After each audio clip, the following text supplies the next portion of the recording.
आप सभी का स्वागत है। वेलकम है आपके अपने यूट्यूब चैनल एसवी सर पर। तो आज से हम स्टार्ट कर रहे हैं क्लास 9th का मैथ। ठीक है, इसके लिए आज बेसिक से कुछ टॉपिक्स को जान लेते हैं। सबसे पहला चैप्टर है संख्या पद्धति यानी नंबर सिस्टम। तो पहले हम संख्याओं के बारे में जानेंगे। देखो, नॉर्मली हम यहाँ बेसिक सी संख्याओं को जानेंगे, लेकिन अगर आपको कंप्लीटली संख्याओं के बारे में जानना है तो आप क्लास 10th का एक 2025-26 का सेशन है, उसमें वीडियो डाला है सबसे स्टार्टिंग में, जो कि नंबर सिस्टम पे बेस्ड सभी प्रकार की संख्याओं को वहां पे मैंने एक्सप्लेन किया गया है। लेकिन यहाँ मैं कुछ से टॉपिक को आपको एक्सप्लेन करूंगा। जैसे सबसे पहला नंबर आता है प्राकृतिक संख्या। प्राकृतिक संख्या इसको बोलते हैं हम नेचुरल नंबर। क्या बोलते हैं? Natural number. अब प्राकृतिक का मतलब होता है नेचुरल नंबर है, नेचुरल नंबर। अब नेचुरल नंबर से होते क्या है एक्चुअल में? तो वे संख्याएं होती हैं जिनको हम गिनती के रूप में इस्तेमाल करते हैं, जिनको हम गिनना पसंद करते हैं। कहाँ से गिनना स्टार्ट करते हैं हम? 1, 2, 3, 4, 5, इस तरीके से इन्फिनिटी जितने भी नंबर होते हैं उन सबको क्या बोलेंगे? प्राकृतिक संख्या बोलते हैं। ठीक है, यानी जितने भी नंबर हम गिनने में उपयोग करते हैं उन सभी को हम क्या बोलते हैं? प्राकृतिक संख्या बोलते हैं। क्लियर है? चलिए, दूसरा पॉइंट आता है, हम पूर्ण संख्याओं के बारे में जानेंगे। प्राकृतिक के बाद क्या आता है? पूर्ण संख्या।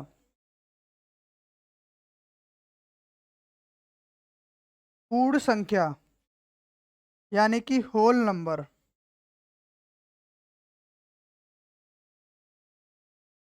होल नंबर क्या होता है? देखो, अगर जितनी भी प्राकृतिक संख्या होती हैं वो सब की सब पूर्ण संख्या होती हैं। मैं आपको बता दूं, जितनी भी प्राकृतिक संख्याएं होती हैं वो सब की सब क्या होती है? पूर्ण होती हैं। ये आपको पॉइंट याद रखना है। अब पूर्ण संख्या होती क्या है कि अगर प्राकृतिक में हम जीरो को शामिल कर लें, क्या करें? प्राकृतिक में अगर हम जीरो को शामिल कर लें तो उन सबको हम बोलते हैं पूर्ण संख्या। क्या बोलेंगे उन सबको? पूर्ण संख्या। क्या करें? प्राकृतिक में अगर हम जीरो को शामिल कर लें तब जो प्राप्त संख्या होती हैं उन सबको बोलते हैं हम पूर्ण संख्या। क्लियर? नेक्स्ट आता है पूर्णांक संख्या।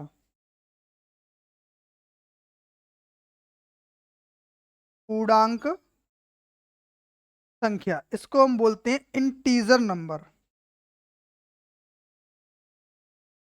Integer number. अब इंटीजर नंबर क्या है? जितनी भी प्राकृतिक संख्या होती हैं और जितनी भी पूर्ण संख्या होती हैं उन दोनों को मिलाएं तब भी वो पूर्णांक कहलाती हैं। लेकिन कुछ और एक्स्ट्रा ऐसे नंबर होते हैं जिनको हम पूर्णांक के रूप में लेते हैं। क्या होते हैं? कि हम जितनी भी प्राकृतिक संख्याएं पढ़ते हैं, यानी जितनी भी धनात्मक संख्याएं, लेकिन होनी चाहिए वो प्राकृतिक के रूप में, जीरो हो और ऋणात्मक संख्याओं को ले लें तो सभी को मिला के बनता है पूर्णांक संख्या। कैसे? -3, -2, -1, या माइनस का 4 होगा, -5 भी होगा, माइनस का 100 होगा, माइनस के 1000 होगा, 100 होगा, माइनस का 1000 होगा, कितना भी रहे जीरो और आएगा। 1, 2, 3 कहाँ तक? इन्फिनिटी तक। तो ऐसे नंबरों को हम क्या बोलते हैं? पूर्णांक संख्या बोलते हैं। अच्छा, एक और आता है परमेय संख्या। परमेय संख्या होती है रेशनल नंबर।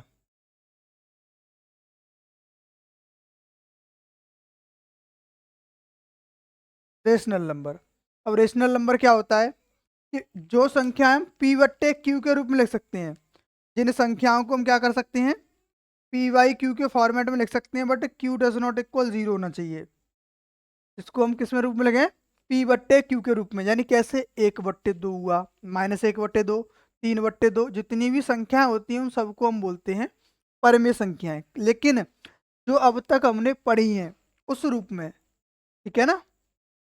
चलिए, अभी यहाँ तक हम इतने ही पॉइंटों को जानते हैं, इतने से ही हमारा काम हो जाएगा एक्सरसाइज में। बट आपको और डिटेल में जानना है तो आपको मैंने पहले बताया है कि आप संख्याओं का एक पूरा नंबरों का एक मैंने वीडियो बनाया है, उसमें प्राकृतिक, पूर्ण, पूर्णांक, परमेय, अपरमेय, भाज्य, सहभाज्य, सम, विषम सबको एक्सप्लेन किया है इन डिटेल। ठीक है, तो आप उसको जरूर जाके देख लें। चलिए अब एक्सरसाइज की ओर हम मूव करेंगे इससे।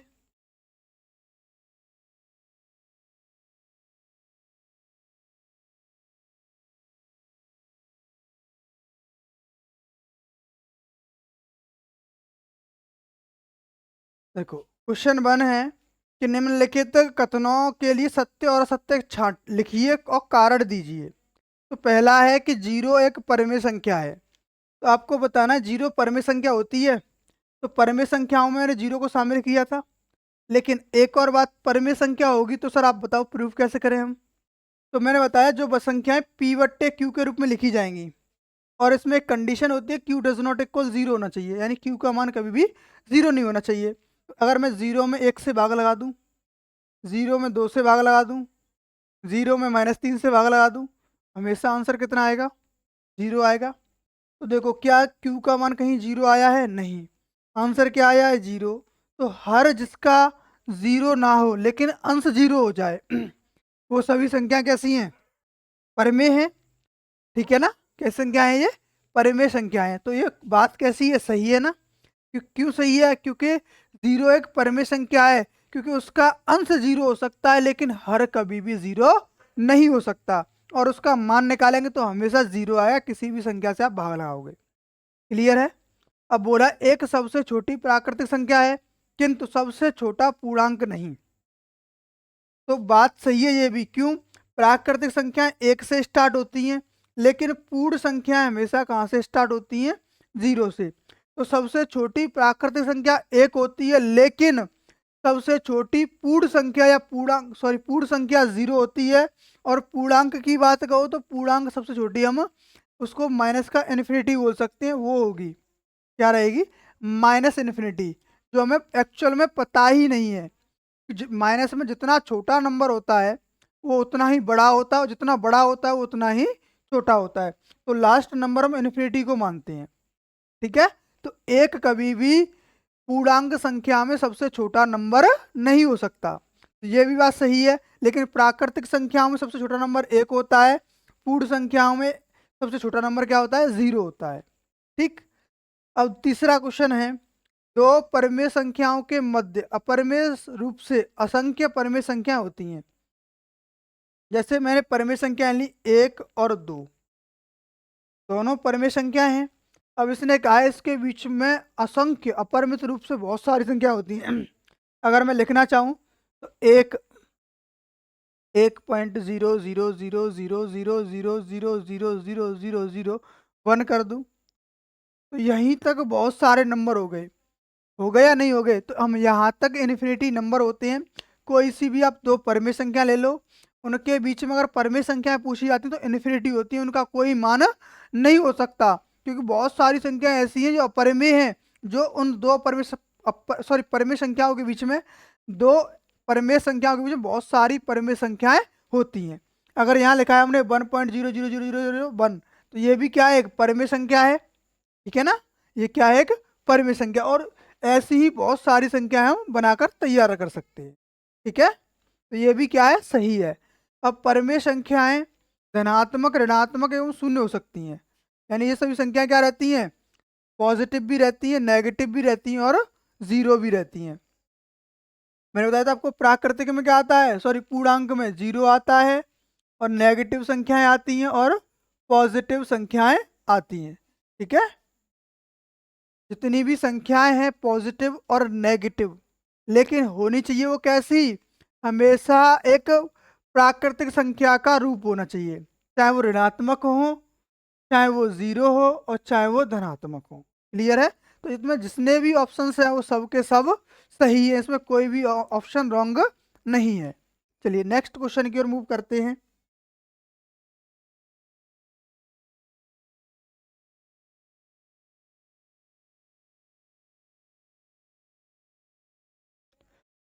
परिमेय संख्या 177 बट्टे 413 को सरलतम रूप में लिखिए। तो देखो संख्या क्या है?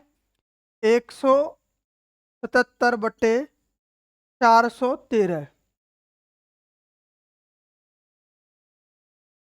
तो देखो इसको अगर हमें काटना है तो सरलतम रूप में, मतलब एक ऐसे पहाड़े से काटना है जिससे ये संख्याएं सबकी सब दोनों के दोनों जो अंश है वो और हर है वो दोनों के दोनों एक ही संख्या से कट जाएं। और जब तक काटने होते हैं कि जब तक दोनों संख्याएं अभाज्य नहीं हो जाती। ठीक है, अंश में भी अभाज्य हो और यहाँ पर भी अभाज्य हो। अंश और हर एक दूसरे के क्या होने चाहिए, वो प्राइम नंबर होने चाहिए, यानी अभाज्य संख्याएं होनी चाहिए। तो अगर इसको हम 59 से कट कर दें, किससे 59 से काटेंगे तो 3 बार कट जाएगा और ये 7 बार, तो 3 और 7 ये इसका सरलतम रूप रहेगा। क्यों रहेगा, क्योंकि 3 जो है और 7 जो है दोनों क्या हैं, अभाज्य संख्या हैं। अगर ऐसा होता कि 3/4 कहीं बनकर आ रहा होता तो कहते सर 3 तो अभाज्य है लेकिन 4 अभाज्य नहीं है।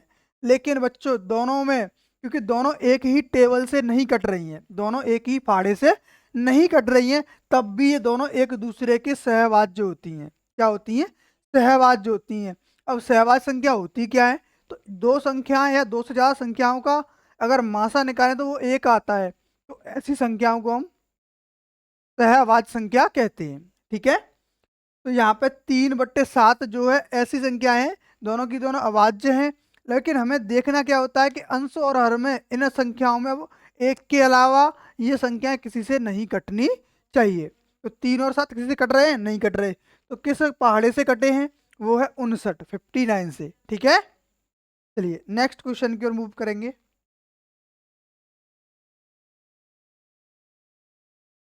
देखो 3/5 के तुल्य 4 परिमेय संख्या, तुल्य का मतलब होता है कि इसी के समान रूप में और संख्याएं किस तरीके से हम दे सकते हैं। तो देखो कैसे, अगर कहीं लिखा है 3/5, तो जो भी संख्या आपको दे रखी है उसको बड़े ध्यान से देखना। उसी में आपको पहले 1 से गुणा करोगे तो यही नंबर आएगा, फिर 2 से गुणा कर दो, फिर 3 से गुणा कर दो। लेकिन इसमें गुणा जो करना पड़ेगा वो अंश में भी करना पड़ेगा और हर में भी करना पड़ेगा। अगर आप इसमें पहले किससे 2 से गुणा करोगे तो 6/10 हो जाएगा, 3 से करोगे तो 9/15 रहेगा,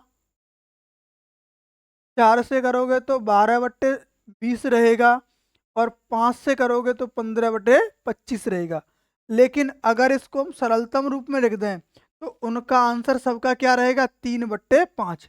तो तुल्य का मतलब होता है कि ऐसी भिन्नें जिनका अगर हम सरलतम रूप निकाले तो वो समान रहें। सरलतम रूप कैसा रहना चाहिए, उसका हमेशा समान रहना चाहिए, लेकिन दिखने में वो अलग अलग दिखें।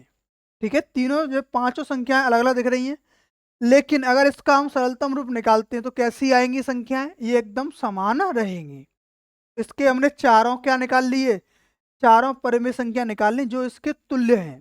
क्लियर है, चलिए नेक्स्ट क्वेश्चन देखेंगे अब।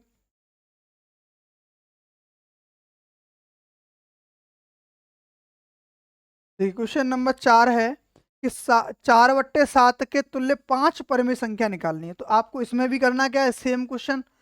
4/7, इसमें पहले 2 से गुणा करोगे तो 8/14, फिर 3 से गुणा करोगे तो 12/21, 4 से गुणा करोगे तो 16/28, 5 से गुणा करोगे तो 20/35 और अगर 6 से गुणा कर दोगे तो 24/42। इस तरीके से हम इसकी 5 तुल्य परिमेय संख्या हमने ज्ञात कर ली हैं। चलिए नेक्स्ट क्वेश्चन।